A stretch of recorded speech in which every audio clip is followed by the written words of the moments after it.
Počas spánku sa telo regeneruje na fyzickej, mentálnej a astrálnej úrovni.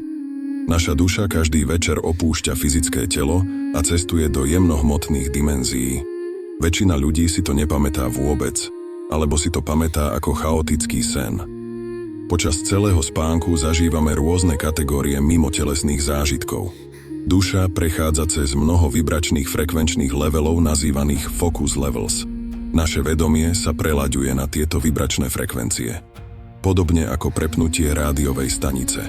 Najznámejšie sú 3 stavy: nevedomé snenie, vedomé alebo lucidné snenie a astrálne cestovanie.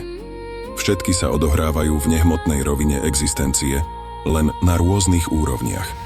S pomocou meditačných techník alebo pravidelného cvičenia môže človek postupne zvyšovať svoju schopnosť vedome prechádzať medzi týmito stavmi a získavať tak kontrolu nad svojimi mimotelesnými skúsenosťami.